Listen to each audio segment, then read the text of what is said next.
अस्सलामु अलैकुम वरहमतुल्लाहि वबरकातुहू।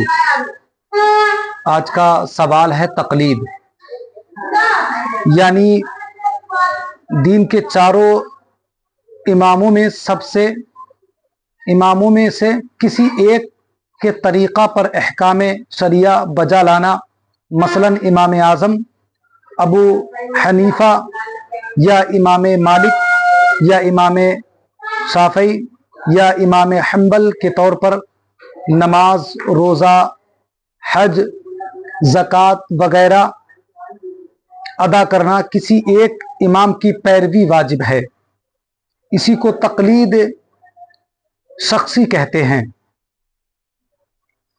इन इमामों ने अपनी तरफ से कोई मसला गढ़ा नहीं है, अपने तरफ से कोई मसला नहीं बनाया है, न कोई बात कही है, बल्कि कुरान और हदीस का मतलब साफ साफ बयान किया है, जो आम आदमियों बल्कि आम आलिमों की समझ में भी नहीं आ सकता था। लिहाजा इन इमामों की पैरवी दरअसल कुरान और हदीस की पैरवी है। मसला, जो शख्स एक इमाम की पैरवी करता है वो दूसरे इमाम की पैरवी नहीं कर सकता। अगर वो एक इमाम की पैरवी करता है तो वो दूसरे इमाम की पैरवी नहीं कर सकता। मसलन ये नहीं हो सकता कि कुछ मसलों में एक इमाम की पैरवी करे और कुछ मसलों पर दूसरे इमाम की, बल्कि तमाम मसाइल में एक मुअय्यन इमाम की पैरवी वाजिब है। और ये भी जायज़ नहीं कि हनफी शाफ़ई हो जाए या शाफ़ई हनफी हो जाए, बल्कि जो आज तक जिस इमाम का मुक़ल्लिद रहा है अलावा किसी और मुक़ल्लिद रहा है, आइंदा भी उसी की तक़लीद करे। और अब तमाम उलमा का इत्तिफाक है कि चारों इमामों के अलावा किसी और इमामों मुजतहिद की तक़लीद जायज़ नहीं। और नमाज के बारे में है कि नमाज किसे कहते हैं। नमाज का बयान, नमाज और अक़ीदा सही करने के बाद सब फ़र्ज़ों से बड़ा फ़र्ज़ नमाज है। कुरान और हदीस में इसकी बहुत ताक़ीद आई। जो नमाज को फ़र्ज़ न माने या हल्का जाने वो काफिर है। जो नमाज को फ़र्ज़ न जाने या उसको हल्का जाने वो काफिर है। और जो ना पढ़े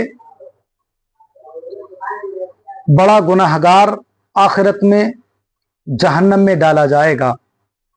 बादशाह इस्लाम उसको कत्ल कर दे, बादशाह इस्लाम उसको कत्ल कर दे। देखिए, आप अगर इमाम आज़म के मानने वाले हैं तो आप इमाम आज़म की ही तक़लीद करेंगे और जो तीन इमाम बचे उनकी नहीं। आप जिनके मानने वाले हैं, मानना तो देखो असल बात यह है सबको मानना है, मगर एक की पैरवी करना है। आप जिसकी पैरवी कर रहे हैं दरअसल उसी की ही पैरवी करना है आखिर तक। इमाम आज़म क्या बताते हैं क्या नहीं बताते हैं, इस पर गौर व फिक्र करना है। आप इमाम हम्बल हो, इमाम शाफ़ई हो या इमाम मालिक हो, आप अगर इमाम आज़म की पैरवी करते हैं तो आपको इमाम आज़म की ही पैरवी करना पड़ेगी। और इसलिए आपसे गुजारिश है कि आप अगर इमाम आज़म के मानने वाले हैं तो इमाम आज़म के बताए हुए रास्ते पर चलें। और चारों इमाम हक पर हैं, चारों इमाम अपनी अपनी जगह हक पर हैं। आप जिस इमाम को मानते हैं उनकी पैरवी करें और हमेशा करते रहें। और आपसे गुजारिश है कि आप जहां से मेरी वीडियो देख रहे हैं, जहां से भी देख रहे हैं, मुझे उम्मीद है कि आप खैरियत से होंगे, आप बेहतर होंगे, आपके घर में बेहतर होंगे। और अगर कोई परेशान हाल है तो मैं उसके लिए दुआ करता हूं कि अल्लाह रब्बुल इज़्ज़त उनकी परेशानियां दूर फरमाए। और जो बीमार हाल हैं अगर कोई, तो अल्लाह रब्बुल इज़्ज़त से दुआ है कि मेरे मौला उनको शिफाए कामिला आजिला अता फरमा।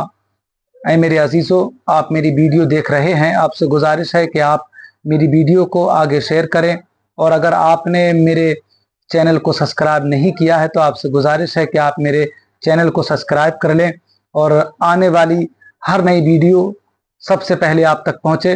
अस्सलामु अलैकुम व रहमतुल्लाहि व बरकातुहू।